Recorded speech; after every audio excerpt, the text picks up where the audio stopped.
ছয় দফা সম্পর্কে সাধারণ জনগণকে জানানোর উদ্দেশ্যে সমাবেশ করেছে যশোর পলিটেকনিক ইনস্টিটিউটের শিক্ষার্থীরা।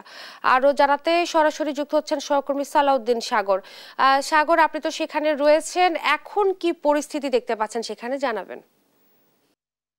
আন্দোলন করার পরে কিন্তু ছাত্ররা 48 ঘন্টার আলটিমেটাম দিয়েছে সরকারকে। 48 ঘন্টার ভেতরে যদি দাবি মেনে না নেওয়া হয় তাহলে কিন্তু তারা অসহযোগ আন্দোলনে যাবে, এমনটা কিন্তু আলটিমেটাম দিয়ে তারা কিন্তু আজকে ক্যাম্পাসে অবস্থান করছে। ছাত্ররা যদিও রাজপথ ছেড়েছে কিন্তু তারা কিন্তু আন্দোলন থেকে আসলে সরে যায়নি। আমি যদি একজন ছাত্র প্রতিনিধির সাথে একটু কথা বলে জানতে চাই যে আসলে আপনারা তো 48 ঘন্টার আলটিমেটাম দিয়েছেন, আপনারা এখনো ক্যাম্পাসে অবস্থান করছেন, আপনাদের ক্যাম্পাসের ভেতরে আন্দোলন চলমান রয়েছে, আপনারা কেমন আশার কোনো বাণী পাচ্ছেন কিনা বা আপনি পরবর্তী পদক্ষেপ কি নেবেন আপনারা? আসসালামু আলাইকুম।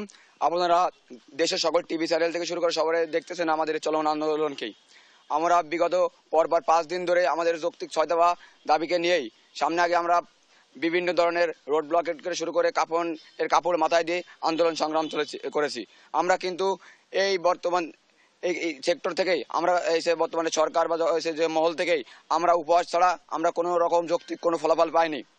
আপনাদেরকে বলে দিতে চাই, আমরা আমাদের বিগত দিন থেকে শুরু করে আজ অবধি আমাদের এই কারিগরি সেক্টরকে নিয়ে বিভিন্ন ধরনের তালবানা শুরু হয়। আমাদের এই কারিগরি সেক্টরকে কোনো রকম সঠিকভাবে মূল্যায়ন করা হয় না।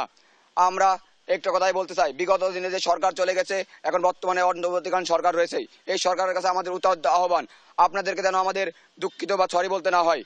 আপনাদেরকেই সর্বশেষ একটি কথাই বলতে চাই, আমরা এই যে আন্দোলন আমাদের চলমান ছিল, আমরা কিন্তু আন্দোলনকে শুধু আপনাদেরকে 48 ঘন্টার সময় দিয়েছি। আমরা জনগণের দুর্ভোগের কথা চিন্তা করে, আমরা দেশের কথা চিন্তা করে আমাদের আন্দোলন একরকম নিরিবিলি শান্তিপূর্ণ রেখেছি।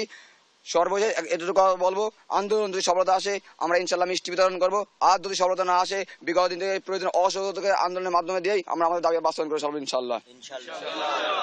অনেক ধন্যবাদ। আমরা আসলে ইশরাত, আপনি শুনছিলেন যে আসলে ছাত্ররা বলছেন এমনটা যে তাদের দাবি যদি মেনে নেওয়া হয় তাহলে তারা মিষ্টি বিতরণ করবে না, যদি দাবি মেনে না নেওয়া হয় তাহলে কিন্তু এখান থেকে বিক্ষোভের ডাক দেওয়া হবে। তো এই ছিল আমার কাছে যশোর পলিটেকনিক থেকে সর্বশেষ। ধন্যবাদ আপনাকে।